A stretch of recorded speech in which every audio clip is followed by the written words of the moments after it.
The black void stretched endlessly around the diplomatic scout vessel Crimson Echo as it glided through space, its engines humming like a whisper in the dark.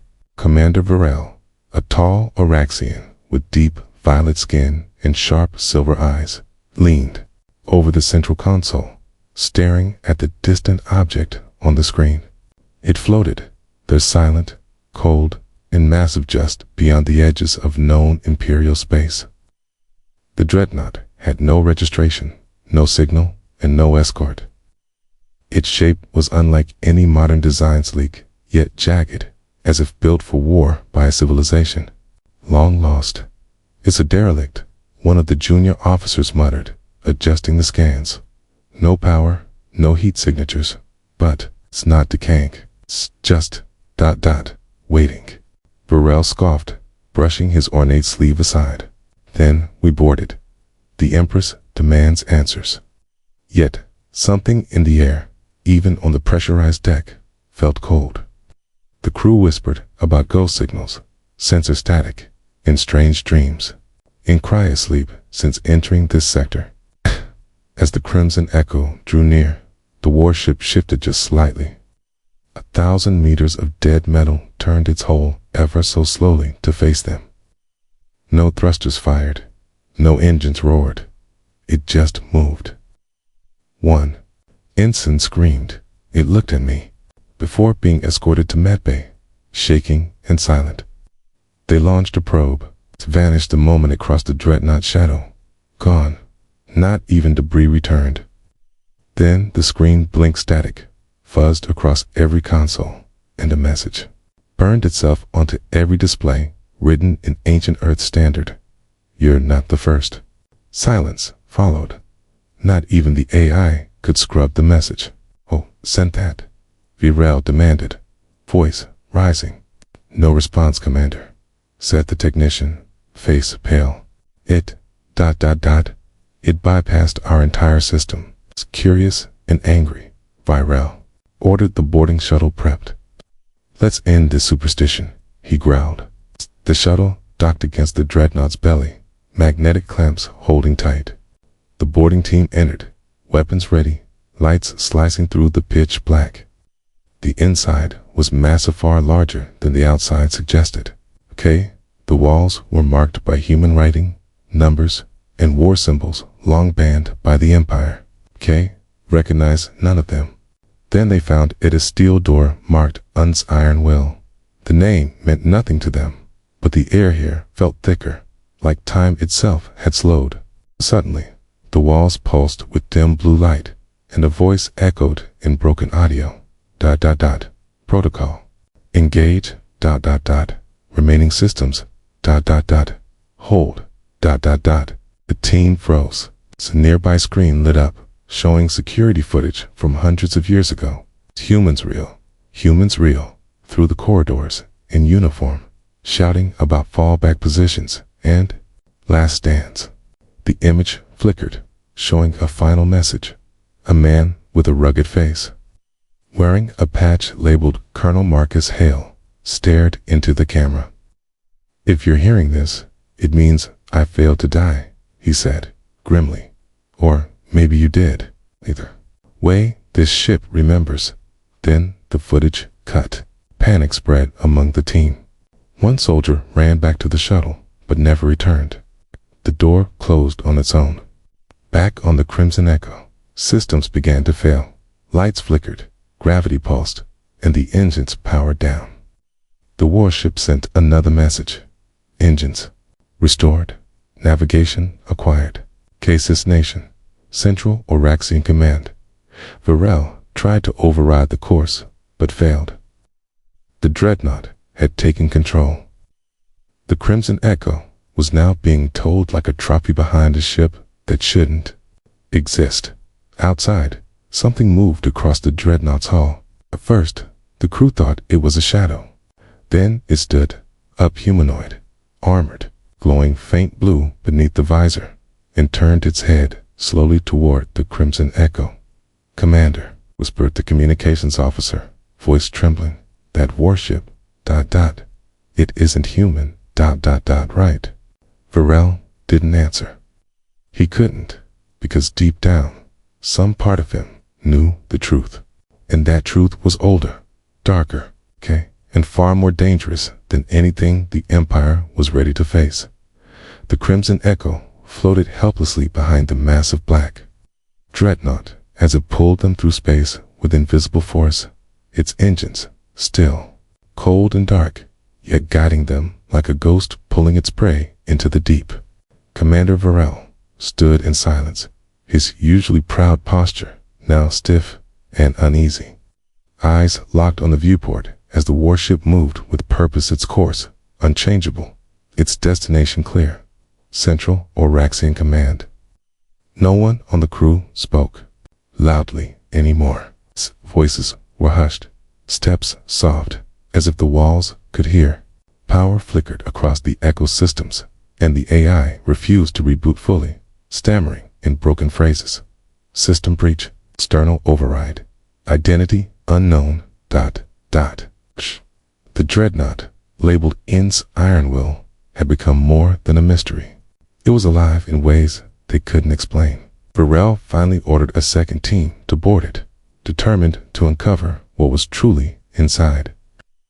Even though half the first team had not returned or had gone silent, the boarding shuttle clamped once more to the cold metal hull. And the new group entered, weapons raised, cameras live, every breath echoing in the sealed corridors of the forgotten warship. The lights were dim blue now, casting strange shadows across the empty halls. The walls were not smooth like Orcaxian vessels. They were raw, industrial, scarred by past battles. Signs in an ancient Terran language lined the corridors. Some read medical bay, others cryochamber access, and one ominously labeled command bridge access restricted. As they advanced, the soldiers found objects scattered on the floor: helmets, burnt data pads, a child's drawing of a family taped to a wall, faded and cracked. One soldier, Ensign Caller, picked up a small badge that read LTM Reyes, Terran Defense Corps. Humans really lived here, he whispered. They were real. That word, real, hung in the air like dust in sunlight. The Empire had always taught that humans were a failed experiment, long extinct, unfit for space, but this ship said otherwise. The deeper they went, the more the dreadnought responded. Doors opened before them without a touch.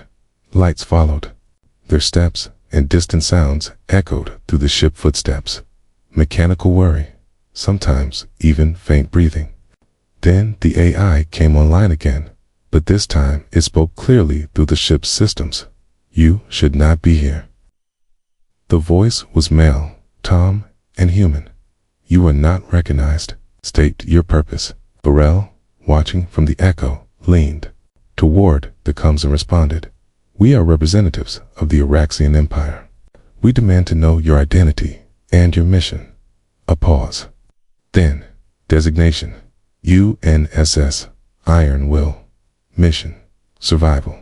Memory core compromised. Initiating data recovery.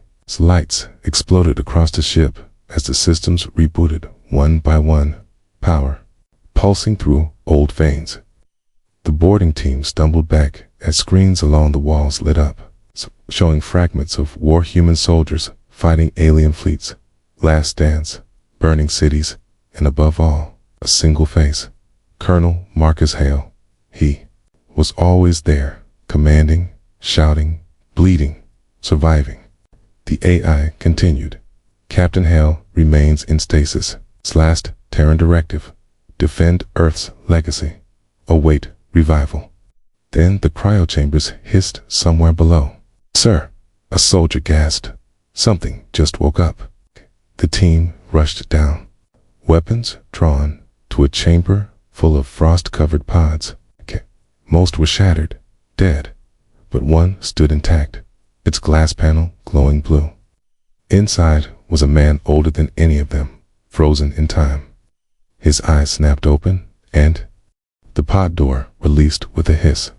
He stepped out slowly, wearing a black exosuit marked with Earth symbols, breathing hard, eyes scanning the aliens before him. "You're not Terran," he said calmly. "Where am I?"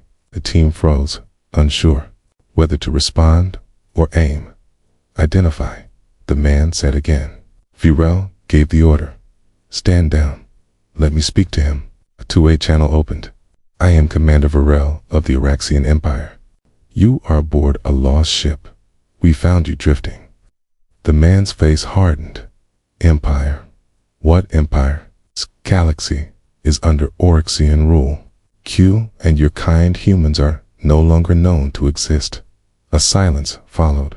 Then the man laughed once. "Then I've been asleep longer than I thought." He looked around.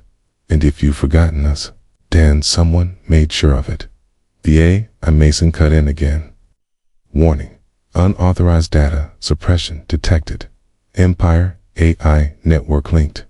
Downloading." Okay. Every screen went black, then filled with data classified Imperial archives being exposed line by line. Images of early human battles, secret defeats of alien races, war records wiped from history, and ancient human blueprints stolen and rebranded. "We were erased," Hale said, eyes locked on the team. "Okay, and now I'm awake." He walked through the halls as the dreadnought hummed with new life, its systems fully awake. Auto-turrets deployed silently in the shadows. Engines pulsed with unseen energy. "What is your goal?" Virel asked, suddenly unsure of his own authority. Hale turned to the nearest camera. "My goal, finish the mission. Make sure the truth survives." He walked into the bridge, and the ship welcomed him, panels lighting under his hands, chairs shifting, weapon systems checking in. He sat in the command seat like he'd never left it. Outside, the iron will powered up completely. Virel's crew panicked. "Commander, the warship just locked coordinates. It's plotting a new course, right to the heart of our territory." Hale looked up at the stars. "If your empire forgot us, maybe it's time they remembered." The dreadnought surged forward, pulling the Crimson Echo behind it. None of the crew knew what to do, but they were passengers now, a ship with a purpose older than their civilization. And behind the cold steel walls of the iron will, one human had returned to finish a war that had never truly ended. The iron will moved through space like a dark shadow, with purpose, dragging the powerless Crimson Echo behind it as stars blurred past the windows and fear gripped every crew member on board. Commander Virel stood on the main deck, watching as more of the dreadnought systems came online. Each pulse of light from its hull feeling like a heartbeat from something alive, something ancient, something angry. Deep inside the warship, Colonel Marcus Hale stood in the command chair as if no time had passed, his eyes scanning new star charts while the AI Mason displayed scattered pieces of history video logs, transmission fragments, and mission reports long thought lost or destroyed. The Oraxians believed they ruled the galaxy. But Hale was beginning to see the truth. This so-called empire had risen not from strength, but from silence, built atop a mountain of forgotten stories, forgotten people, and most of all, forgotten war. Mason spoke through the bridgespeakers.com, but sharp, accessing hidden Imperial archives, cross-checking with Terran files, discrepancy level, extreme. Hale clenched his jaw as images appeared, maps of old Terran colonies marked as uninhabited. Military victories claimed by the Empire that were in fact human last stands. Ancient battles where human ships were the first to fall, the last to survive. Commander Virel, watching the same data stream from the Crimson Echo, felt the weight of it crush the lies he had been raised to believe. He saw footage of a planet called Cassirio 5, where the Empire claimed to have liberated the native species from invaders. But here was the real footage. Human Marines dropping from orbit, defending the planet against overwhelming alien fleets, fighting until only a handful stood, holding ground so the civilians could escape. Virel whispered, "Why would they hide this? The answer came from Hal himself, who appeared on every screen aboard the Crimson Echo, his face lit by the soft blue glow of his command deck. Because if your people remembered what we did, you'd have to admit you weren't the first. You weren't the strongest. You weren't the ones who brought peace. We were. And when it cost too much, when we burned too bright, they buried us instead. His words echoed like thunder, shaking the minds of everyone listening. Mason then activated something deeper, an emergency beacon hidden in the ship's core. All human encryption pinging into the stars. Hale turned slowly to the AI. Will it reach anyone? Mason answered, unknown, but signal strength is increasing. Meanwhile, on the Crimson Echo, panic was growing. One crew member tried to disable the communication feed, but was met with an electric surge. The iron will was protecting its truth. Virel no longer gave the order to resist. Something in him had changed. He asked to speak directly with Hal, and the human agreed. The two stood across from each other, separated by a holographic channel, watching each other like predators, unsure if they were enemies. Why are you going to Central Command? Virel asked. To fight. Hale shook his head. Speak. To show them what they erased. If they choose to fight after that, then they'll learn what war really feels like again. Hal showed him one last recording, stored in the deepest part of the ship's memory. Terran Council arguing as the war with alien species reached its peak. Earth had been losing.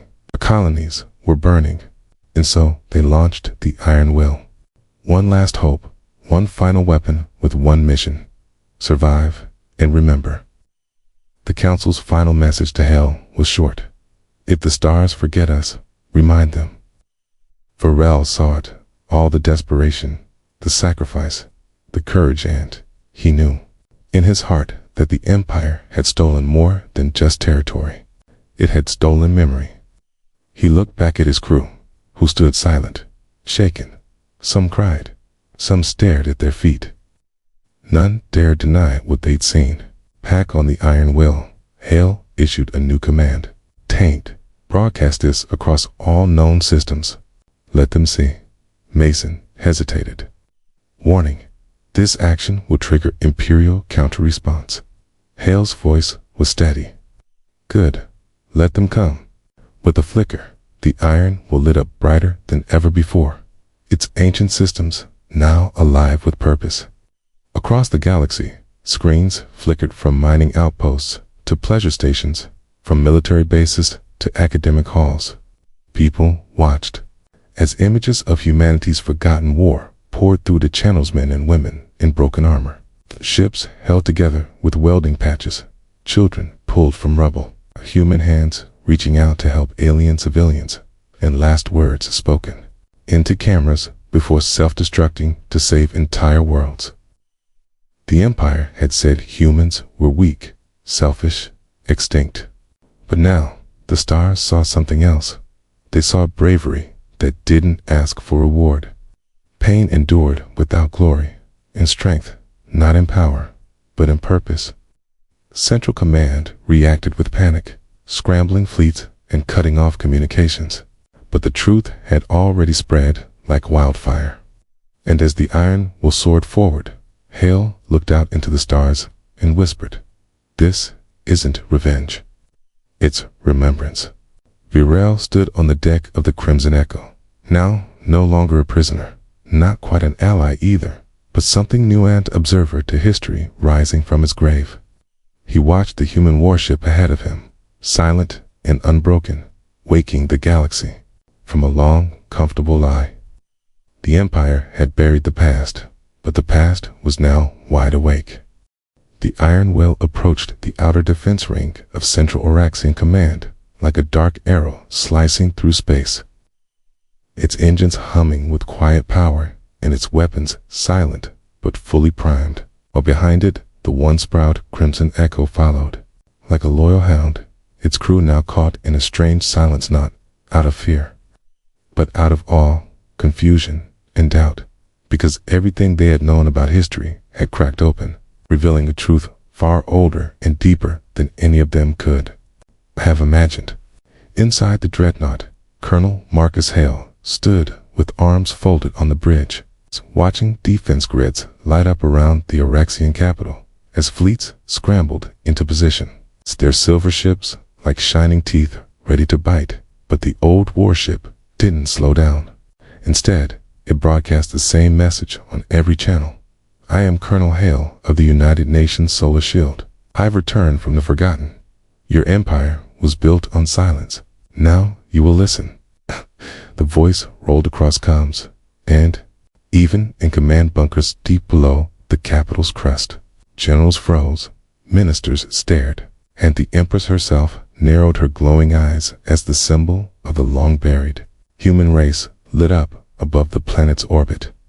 Within minutes, thousands of voices shouted across the empire, some calling it a trick, a rebel plot, or an alien peace op.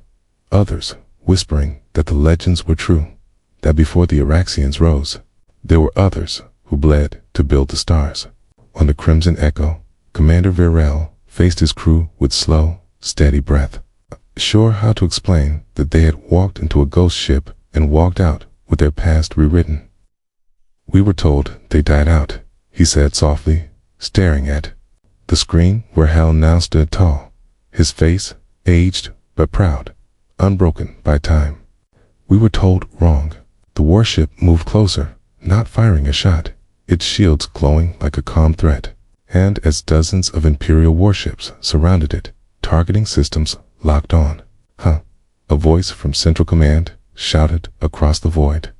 Unidentified vessel, you are violating sacred Imperial space. Power down or face destruction. Hale replied without emotion. You tried to destroy us once. It didn't work then. It won't work now. The Orcsian fleet hesitated, not because they were afraid of one old ship, but because something about it felt untouchable, like a memory refusing to die, and deep within the soldiers' bloodlines were stories passed down in secret of a people who came first, who burned bright and vanished without a trace. The Empress herself appeared on a direct transmission, her robes like flowing liquid starlight, her voice cold and commanding. You bring nothing but noise from the grave, she said. Your people were wiped out by their own pride.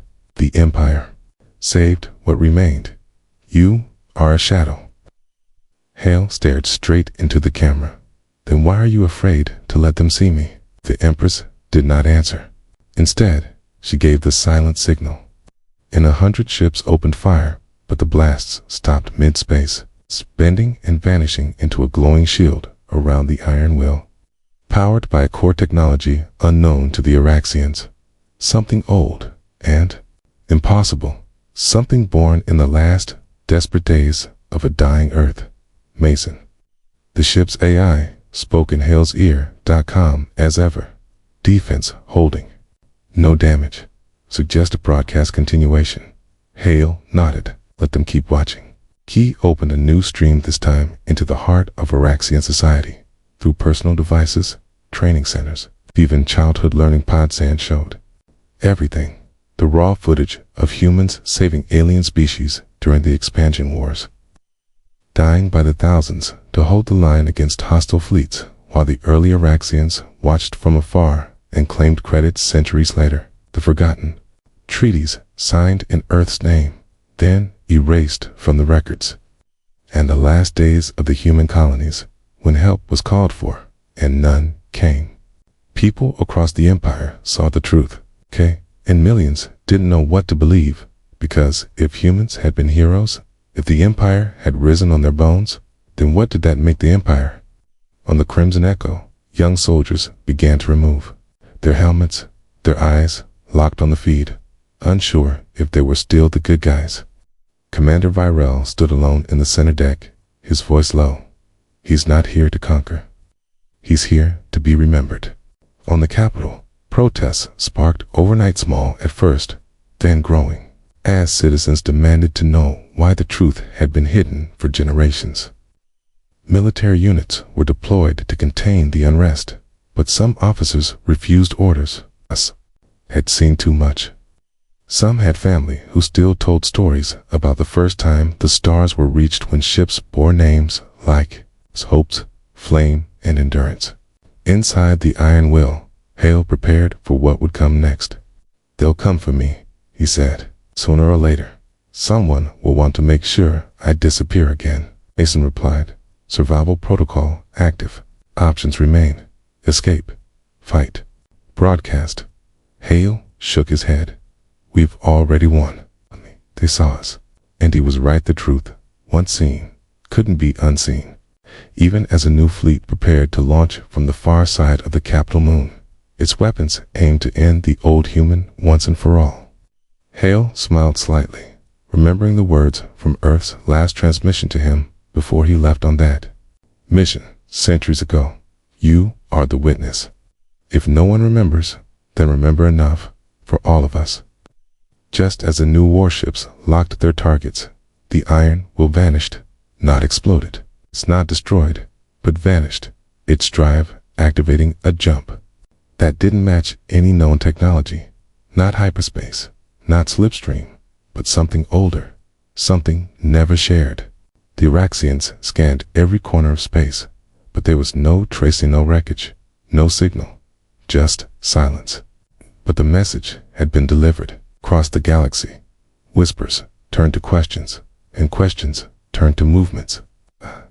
The Empire was in denial, but the people were not. They had seen the man who should have been dead. They had seen the warship that should not have survived.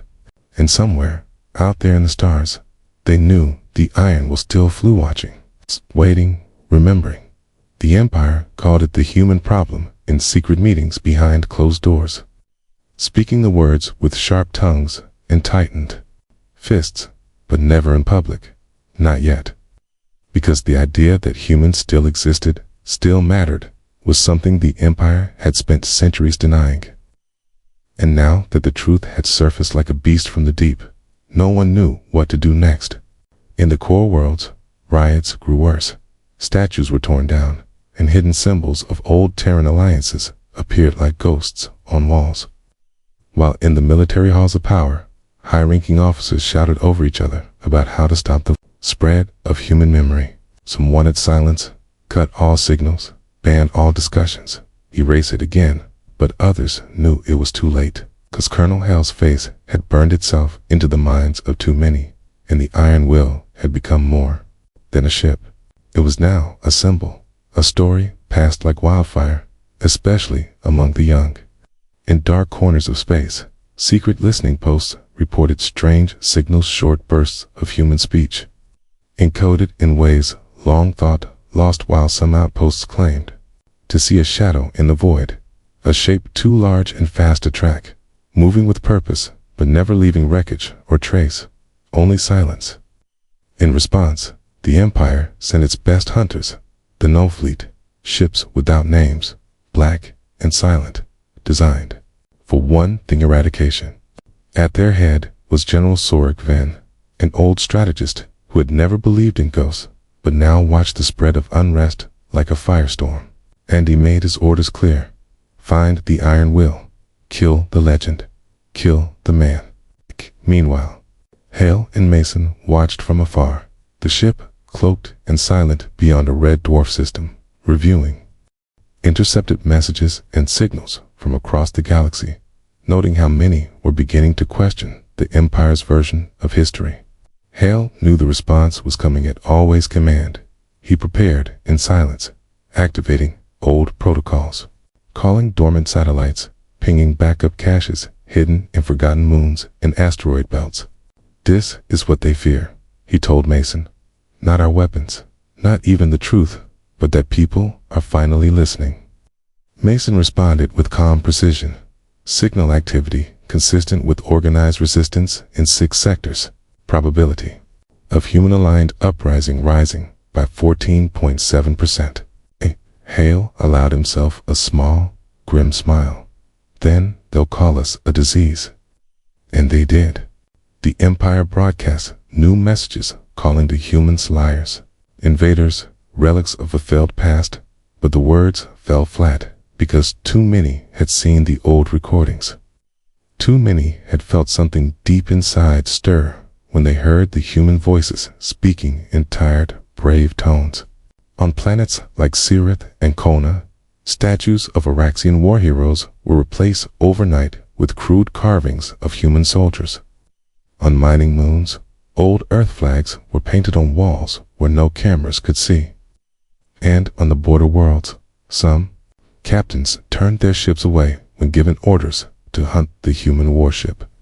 Still, General Venn pressed on, leading the Null fleet into dead zones, following every rumor, every whisper, until finally, they found a signal, weak pulse, buried beneath old code, near the ruins of a forgotten Terran outpost.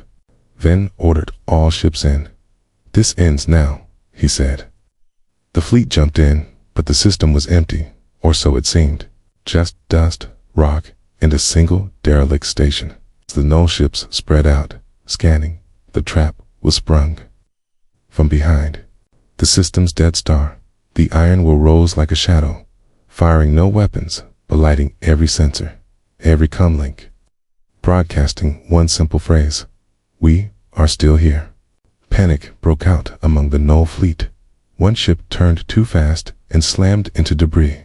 Another locked weapons, but was shut down by an old override code. Buried in the Empire's own system's human code, they had never truly erased. Hale didn't fire a single shot. He didn't need to. The message had already hit harder than any missile. The Null fleet retreated, broken not by force, but by fear. General Venn, shaken and red-faced, was recalled. His silence demanded, his failure buried. But Hale wasn't done. He began appearing in secret broadcasts again, ever in the same place twice, always speaking the same calm truth.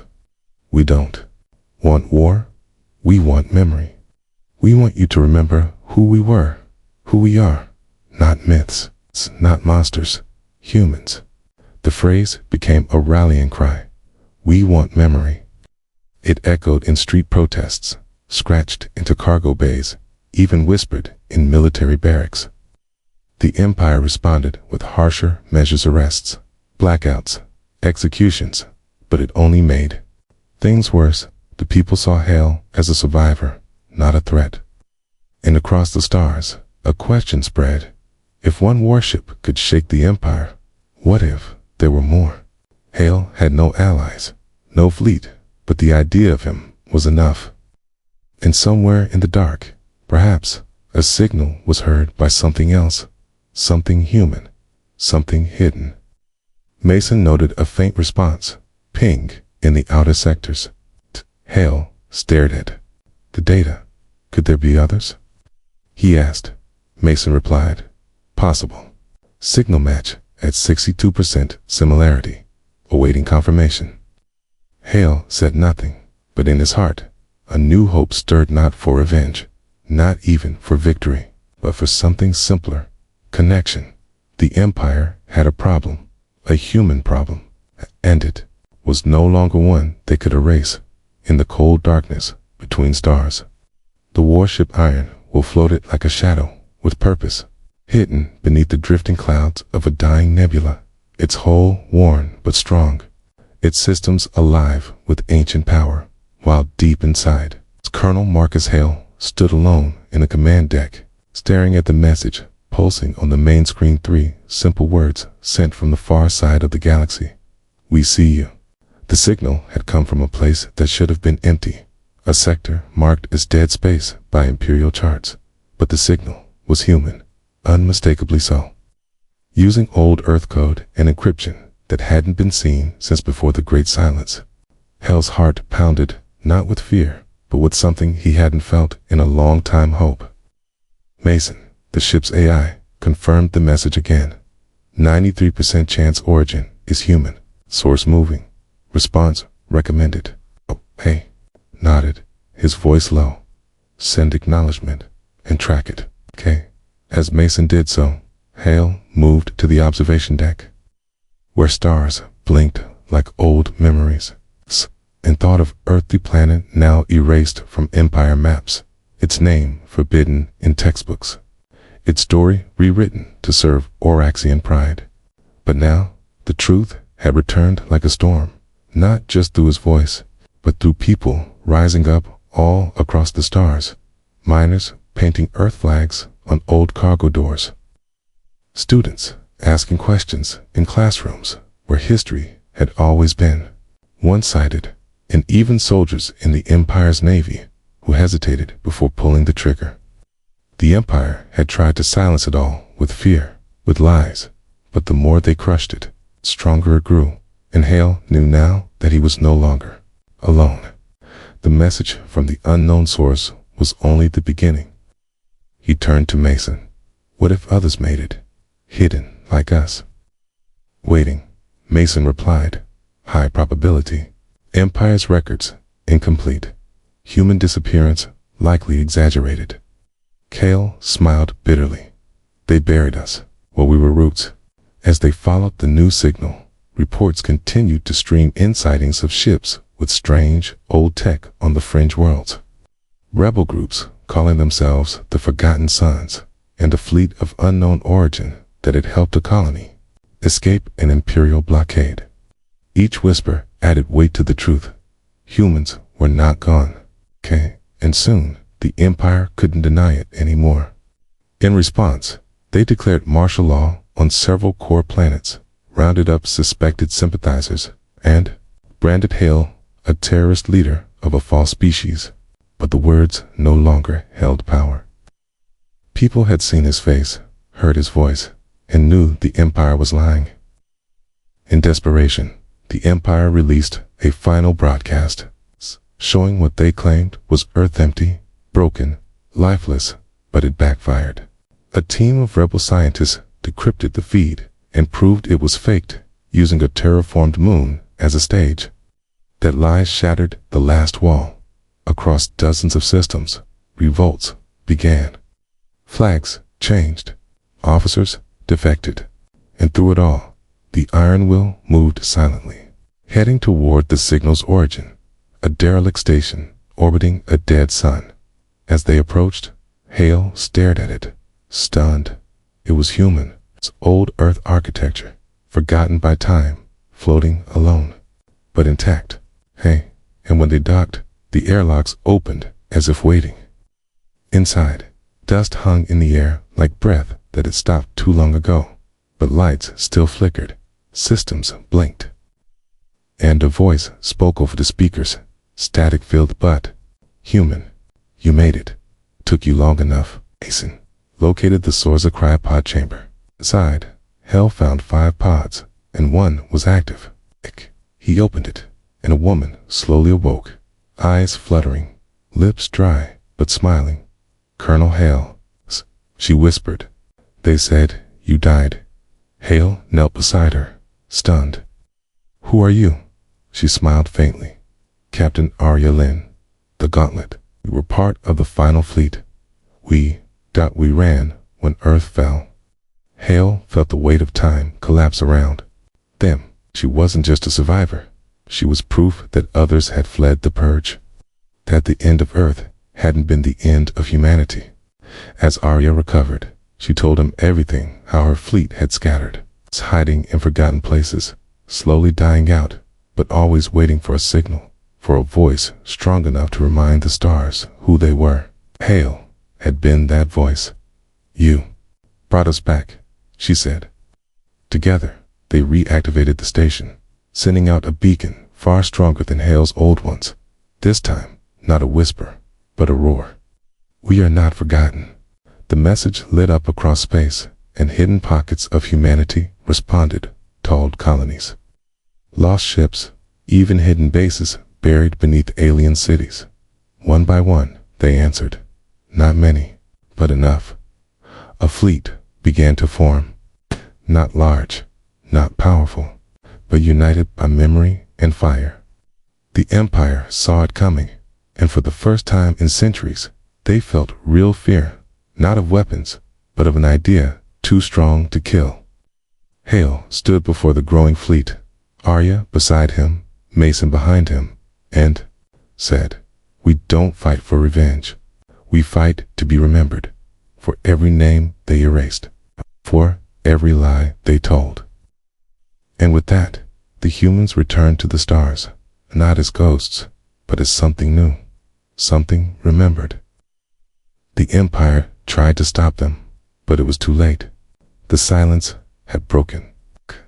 And across the galaxy, a single truth echoed louder than any war drum. Humanity had never left. It had only been waiting.